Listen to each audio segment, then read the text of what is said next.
March 4th and 5th, Saturday and Sunday, it's a weekend. Wow, the sky is so bizarre. We have Sun in Pisces, we have Mercury in Pisces, and we have Neptune in Pisces. So there's 3 planets together. And then 90 degrees from them is the moon in Gemini.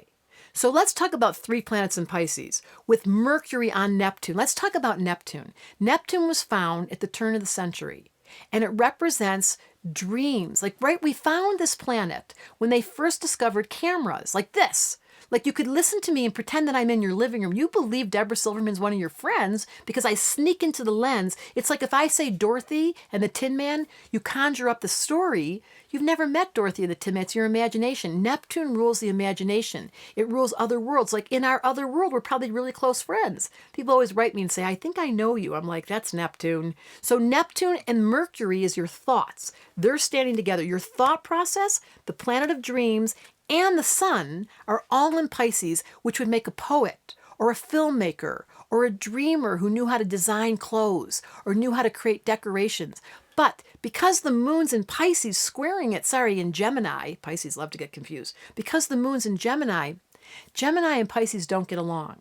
Because Pisces space out and Geminis change their mind. So between the two of them, they're like, I don't know, what did we just say? We're all confused. If it lived inside of a kid, they'd have this multiplicity of ideas going on all the time, and they'd have a hard time grounding and being able to focus. So they get a little distracted. You might notice these next few days you're distractible. The good news is we've got this beautiful aspect with Mars and Uranus. It sounds so funny. In Aries, it's still giving us energy and a perfect relationship to Saturn discipline. So sometimes in a chart, there are aspects. You're not just a normal Pisces if you're born today. If you were born with moon in Gemini, you've got another flavor. But if there's other aspects going on, like the fire element that's present today, it gives more energy. It gives more motivation to not get lost in Pisces, Gemini, flipped out kind of space cadet. So you have to look at your chart and ask the question, what are the different flavors? It's March 4th. I always think it's March 4th. 4th March. March 4th, young man, towards the studiment of astrology. And learn about your chart and find out whether or not you're comfortable in your own skin. And if you're not, consult an astrologer.